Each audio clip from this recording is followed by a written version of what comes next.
Bonjour et bienvenue dans notre programme Glorieuse Destinée. Dieu soit loué pour cette nouvelle opportunité qui m'est donnée de vous encourager et de fortifier votre foi. Nous allons puiser tout au long de cette émission dans la Bible, les Saintes Écritures. Et puis nous désirons que ce rendez-vous soit centré vraiment sur la parole de Dieu. Elles sont chargées de la vie de Dieu. Jésus a enseigné que ces paroles sont esprit et vie. Et nous avons besoin de vivre une vie spirituelle abondante. Alors ne perdons pas un seul instant et remettons ces moments entre les mains du Seigneur. Nous te louons, notre Dieu, pour ce temps mis à part autour de ta parole. Nous te bénissons pour cette émission qui nous permet de nous centrer sur le contenu de ta parole, sur ta volonté, sur ta pensée. Conduis-nous, Seigneur, dans la révélation de tes paroles, afin que nous puissions nous les approprier et entrer pleinement dans le plan que tu as prévu pour nos vies. Au nom de Jésus, Amen. Gloire à Dieu. Aujourd'hui, j'ai décidé de vous parler d'un sujet qui va vous intéresser, j'en suis sûr. Je l'ai intitulé « Destination ciel ». Destination ciel. Et je veux saisir l'opportunité de ce programme pour vous faire connaître ce livre dont je suis l'auteur qui s'intitule « Ce que le diable ne veut pas que vous sachiez ». Dans cet ouvrage, j'ai abordé certains points fondamentaux, certaines doctrines fondamentales que l'ennemi voudrait voir disparaître du message évangélique. Des points qui touchent à la repentance, des points qui touchent à la divinité de Jésus, à la puissance de l'œuvre de la croix, à la destinée éternelle, à la perdition, etc. Je vous invite à vous rendre dans notre boutique en ligne, sur notre site internet, et vous pourrez ainsi découvrir ce livre et poursuivre l'étude en profondeur de ce sujet tellement important, ce que le diable ne veut pas que vous sachiez. Allez, je vous propose de marquer une pause musicale tout de suite avec Matt Marvan qui chante « Un coin de paradis ». Et on se retrouve dans quelques instants. C'est le bonheur que je vous souhaite. C'est le bonheur que je vous souhaite. Le parfum de la vie est si bon aujourd'hui. Quand on a trouvé une raison d'exister, c'est le bonheur que je vous souhaite. C'est le bonheur que je vous souhaite. Un coin de paradis sur cette terre, beaucoup d'amour et de tendresse, des cœurs épanouis, s'aimer de les plus chers, de l'espérance et des richesses. C'est le bonheur que je vous souhaite. C'est le bonheur que je vous souhaite. Même si parfois c'est dur, ne quitte pas l'aventure. Allez, relève la tête. Ensemble, faisons la fête. C'est le bonheur que je vous souhaite. C'est le bonheur que je vous souhaite. Un coin de paradis sur cette terre, beaucoup d'amour et de tendresse, des cœurs épanouis, s'aimer de les plus chers, de l'espérance et des richesses.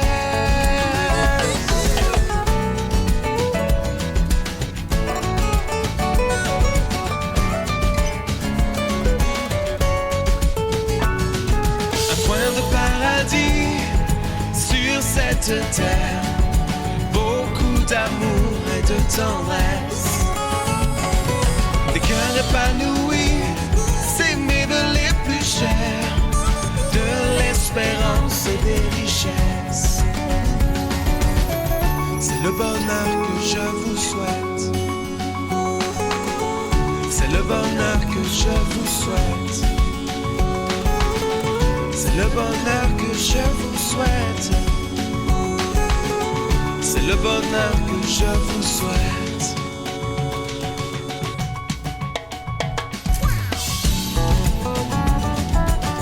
C'est le bonheur que je vous souhaite.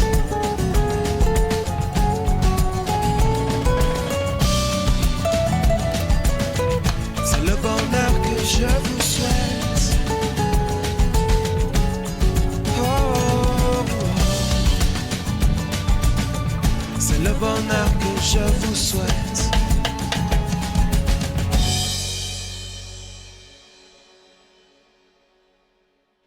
Merci à Matt Marvan pour ce chant de célébration. Il est glorieux, notre Seigneur est glorieux. Destination ciel. Quel beau programme, n'est-ce pas? Pas étonnant que l'ennemi ne veuille pas que l'homme sache quelle est sa destinée éternelle. Mais Jésus a proclamé dans l'évangile de Jean au chapitre 8 et au verset 32, « Vous connaîtrez la vérité et la vérité vous affranchira. » La vérité proclamée dans la puissance du Saint-Esprit, qui élève le nom et la personne de Jésus, a le pouvoir de nous libérer des plus épaisses ténèbres. Elle dégage notre horizon. Elle nous ouvre une perspective céleste. Prêchons le glorieux évangile qui proclame le ciel glorieux. Averti du danger, l'ennemi œuvre sournoisement dans le but de brouiller la réception du message de l'évangile. Et comme Satan sait très bien que dans un bras de fer contre Jésus, il ne fera jamais le poids, il fait en sorte que l'homme n'ait pas accès à ce puissant message. Il tente alors de brouiller les pistes, semant la confusion. Il se charge de susciter de faux docteurs, de faux prophètes, de faux évangélistes, de faux apôtres, dans le dessein d'altérer le contenu du message. Lorsque le message est proclamé et lorsque ce message est véridique, il s'arrange alors pour en brouiller la réception, semant chez l'auditeur le trouble, le doute et l'incrédulité. L'ennemi ne veut surtout pas que l'homme entende l'évangile, car l'évangile parle de deux destinations éternelles devant lesquelles se trouve chaque être humain. Il ne veut surtout pas que l'homme entende parler d'éternité. Pourquoi? Car il veut que les hommes aillent en enfer. En effet, car si l'homme venait à apprendre qu'il y a un danger imminent sur sa route, il ferait tout pour échapper à ce danger. Il y a quelques années, mon épouse et moi, nous étions en voiture sur une portion d'autoroute gratuite et le moment était venu pour nous de quitter pour emprunter la nationale. Nous avons alors décidé de prendre la première bretelle de sortie.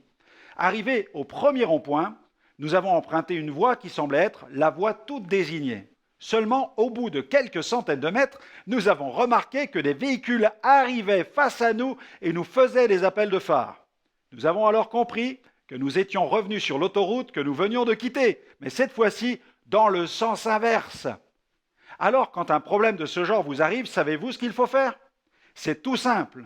Il vous faut freiner, enclencher la marche arrière et faire demi-tour au plus vite, car le danger est en face. Le diable sait que le jugement est imminent et il ne veut surtout pas que l'homme entende parler d'éternité, de jugement, d'enfer et de ciel. Car si nous parlons de ces points fondamentaux, ceux qui nous écoutent chercheront à changer de direction. Ils prendront conscience que le danger est en face. La Bible parle clairement de l'enfer. Et en tant qu'évangéliste, j'avertis ceux qui m'écoutent. Je me tiens sur le pas de la porte du royaume de Dieu et je sonne de la trompette. Je proclame, n'allez pas en enfer, changez de direction, entrez dans le royaume de Dieu. Jésus est mort sur la croix pour nous délivrer de l'enfer. Et la croix est le linteau de la porte du royaume de Dieu. Que chacun passe par cette porte. Il suffit d'y entrer pour être sauvé. C'est avec raison que Pierre nous adresse cet avertissement. Veillez, votre adversaire le diable rôde comme un lion rugissant cherchant qui dévorer. L'ennemi est malin, subtil et puissant. Il désire nous aveugler, nous faire douter de ce qui est écrit, nous déstabiliser. Au travers de ce livre, intitulé « Ce que le diable ne veut pas que vous sachiez », Franck Alexandre nous révèle 10 points que l'adversaire voudrait faire disparaître du message de Dieu. Découvrez-les.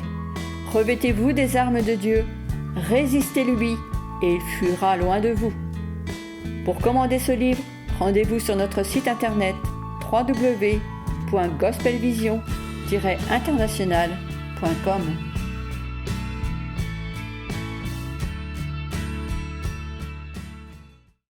La Bible parle de l'enfer comme d'un lieu de punition, de tourment et de regret.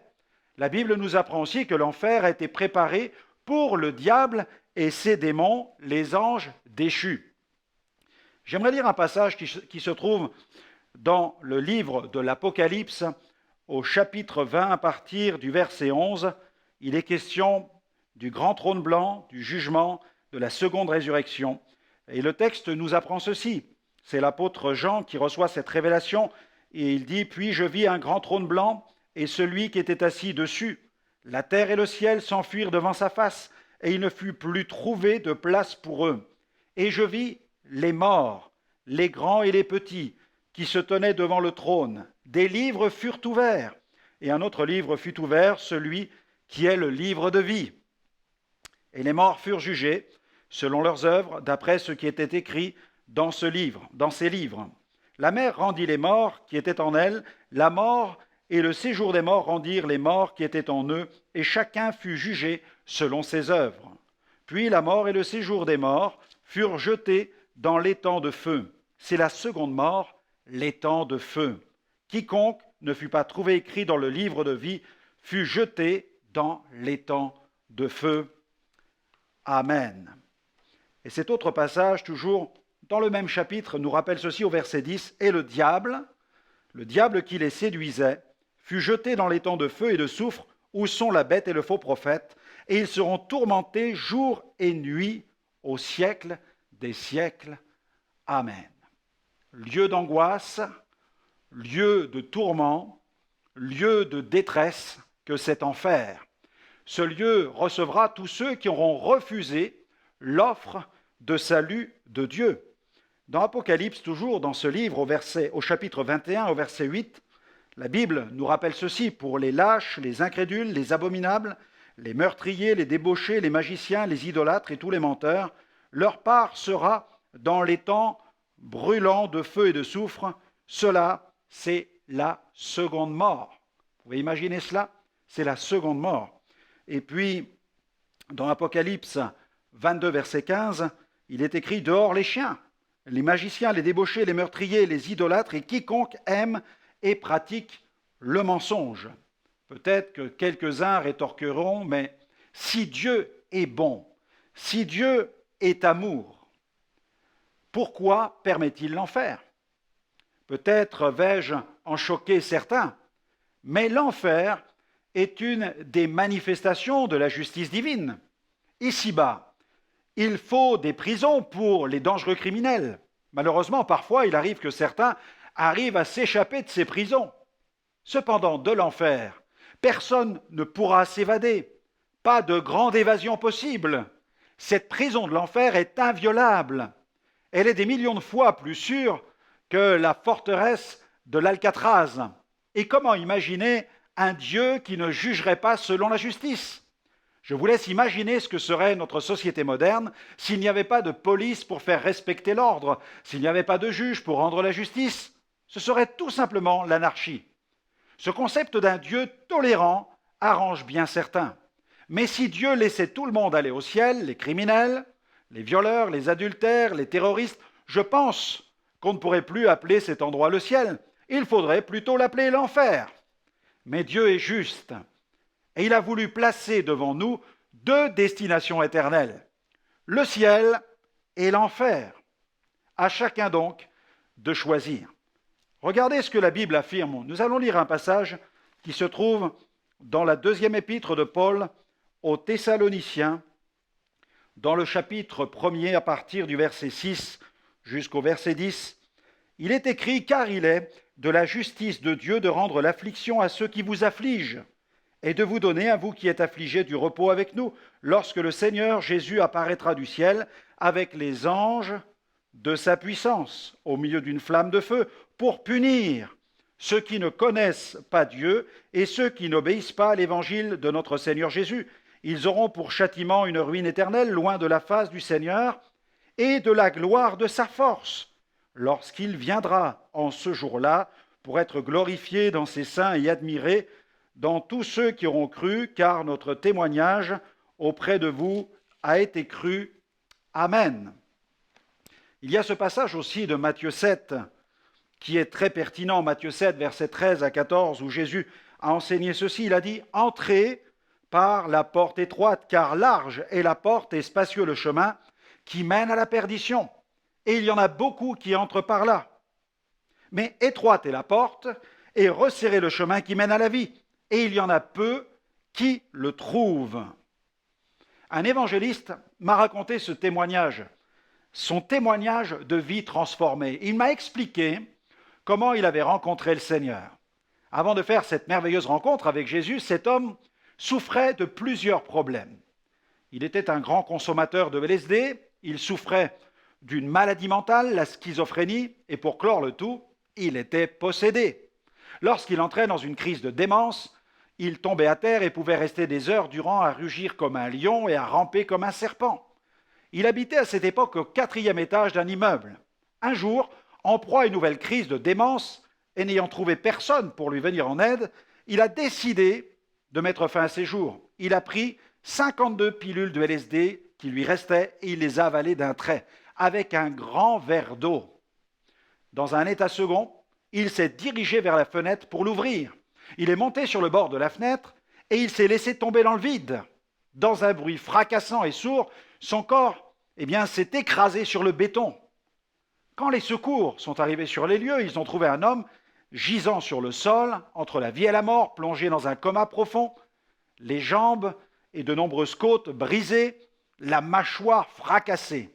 Les pompiers étaient plutôt pessimistes quant à ses chances de survie. Ils l'ont emmené d'urgence à l'hôpital. Par la grâce de Dieu, l'homme a survécu, mais il est resté dans le coma pendant de longs mois. Et étrangement, c'est dans cette période de coma qu'il a fait une expérience incroyable. Il a vécu une sorte de descente aux enfers. Il raconte qu'il est descendu dans des régions inférieures où tout était sec et aride. Il y a rencontré des êtres tourmentés, rongés par les remords. Leur corps était comme desséché. Et dans ce lieu, il n'y avait pas une seule goutte d'eau, aucune fraîcheur. Ensuite, il a été transporté dans cette vision, c'est ce qu'il raconte, dans un autre endroit où il s'est trouvé auprès d'un fleuve. Ce fleuve était bien plus pur que du cristal. Cet endroit ressemblait à un véritable paradis. Et puis, de l'autre côté du fleuve, sur l'autre bord, il aperçut un homme qui était vêtu de blanc. Les mains de cet homme étaient percées et son front était couronné d'épines. Il l'a regardé avec un regard d'amour. Cet homme vêtu de blanc lui a fait un geste de la main comme pour l'appeler à venir le rejoindre sur l'autre bord. Il lui a fait signe de traverser. Alors il s'est mis à marcher sur les eaux, allant à la rencontre de cet homme en blanc. Cet homme était plein de grâce. Arrivé au milieu du fleuve, la vision s'est arrêtée. Et quelques semaines ou quelques mois plus tard, cela il ne peut le dire, il est sorti comme par miracle de cet état végétatif et il a quitté l'hôpital. Il avait en effet été le témoin d'une vision surnaturelle, mais cette révélation n'avait toujours pas fait de lui un chrétien. Alors il est retourné dans son milieu d'autrefois, celui de l'alcool, de la drogue, des bars et de la nuit. Et il a décidé de se rendre à Amsterdam afin de s'y procurer de la drogue à bon marché. Arrivé dans la capitale hollandaise, il a trouvé ce qu'il cherchait. Il a consommé de la drogue et il a fait une nouvelle overdose. Il s'est effondré sur un trottoir, il était complètement shooté. Mais un évangéliste du ministère de Jeunesse en Mission l'a aperçu. Il s'est approché de lui, il lui est venu en aide, et il l'a relevé, il a décidé de le mener dans sa petite église de quartier. Arrivé dans cette église, les membres de l'assemblée ont commencé à prier pour lui. Et Dieu a mis en place un processus merveilleux de guérison, de restauration, de transformation. Le Seigneur l'a délivré des démons, de la dépendance au tabac et à la drogue. Il a été guéri de schizophrénie, pardonné de ses péchés et rempli du Saint-Esprit. Quelque temps plus tard, le Seigneur lui a donné une formidable épouse, infirmière diplômée spécialisée en psychiatrie. Le Seigneur a béni leur union et leur a donné de beaux enfants. Et il a appelé ce couple à se consacrer à l'œuvre d'évangélisation. Aujourd'hui, dans chacune de leurs missions, l'épouse peut témoigner que son mari est en pleine santé, sain de corps et d'esprit. Mais elle peut aussi affirmer que son mari est un miraculé. Dans son coma, cet homme affirme avoir aperçu les régions inférieures. Et pour tout l'or du monde, il ne voudrait jamais remettre les pieds dans un tel endroit. Il dit à tous ceux qui veulent l'entendre, « Allez au ciel, mais n'allez pas en enfer. » C'est pourquoi le diable ne veut pas que l'homme soit éclairé sur ces sujets qui traitent des destinations éternelles, car il veut que l'homme aille en enfer. Il ne veut surtout pas que l'homme aille au ciel. Dans ce livre intitulé « Ce que le diable ne veut pas que vous sachiez », Franck Alexandre nous révèle ce que l'ennemi désire nous cacher.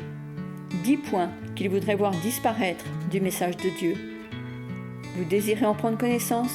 Alors commandez ce livre sur notre site www.gospelvision-international.com. Le diable ne veut pas que l'homme aille au ciel.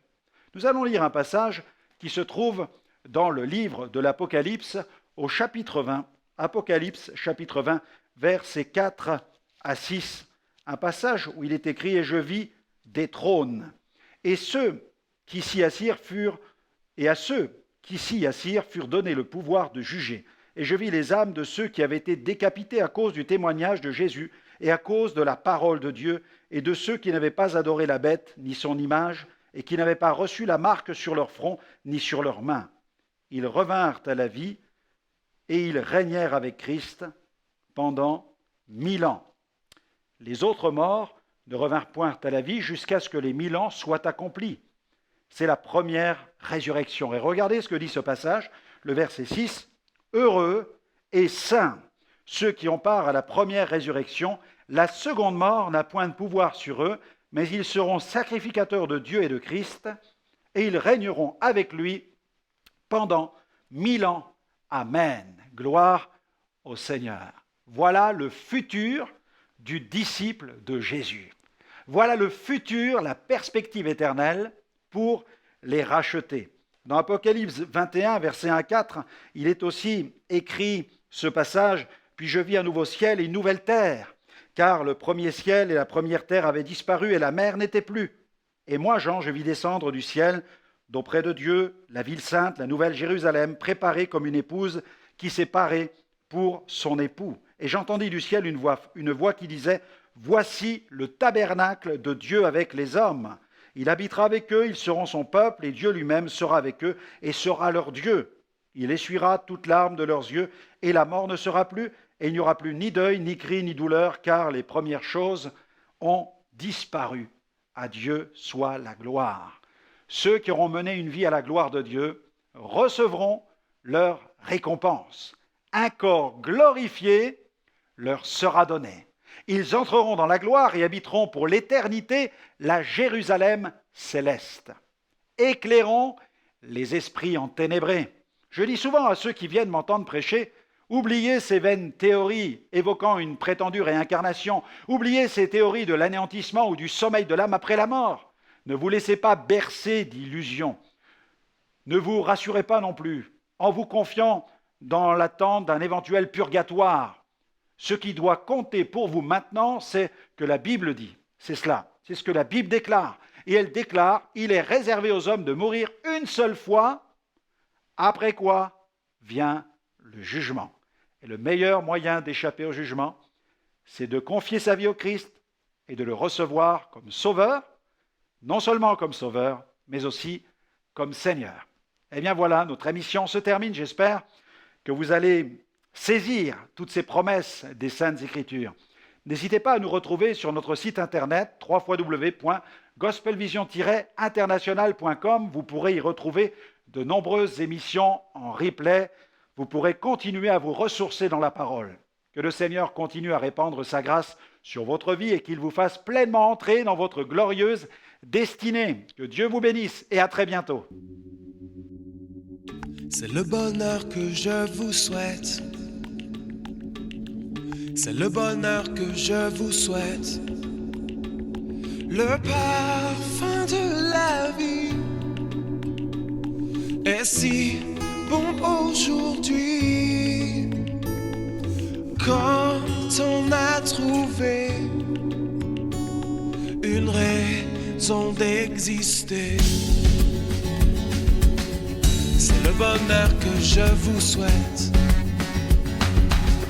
C'est le bonheur que je vous souhaite. Un coin de paradis sur cette terre. Beaucoup d'amour et de tendresse. Des cœurs épanouis c'est mes vœux les plus chers, de l'espérance et des richesses. C'est le bonheur que je vous souhaite. C'est le bonheur que je vous souhaite. Même si parfois c'est dur, ne quitte pas l'aventure. Allez, relève la tête. Ensemble, faisons la fête. C'est le bonheur que je vous souhaite. C'est le bonheur que je vous souhaite. Un point de paradis sur cette terre. Beaucoup d'amour et de tendresse. Des cœurs épanouis, c'est mes vœux les plus chers. De l'espérance et des richesses.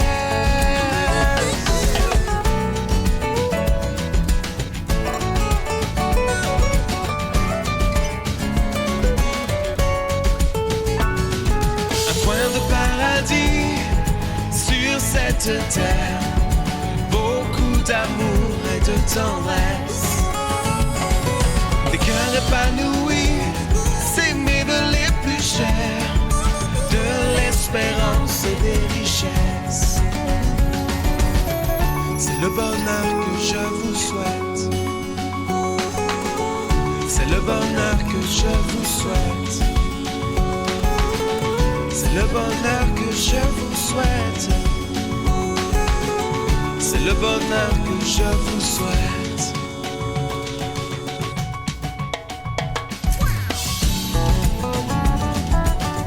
C'est le bonheur que je vous souhaite.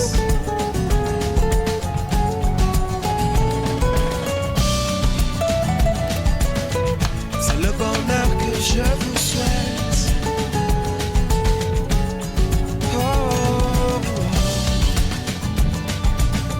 C'est le bonheur que je vous souhaite.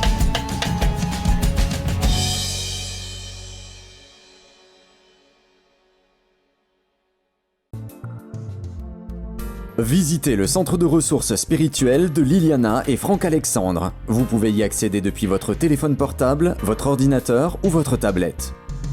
En visitant notre boutique, vous découvrirez de nombreux livres, des manuels, mais aussi des CD audio et DVD de prédication. Formez-vous avec les nombreux modules de formation de la Superbox, l'école d'évangélisation à domicile. Téléchargez gratuitement nos applications Go sur les plateformes de téléchargement.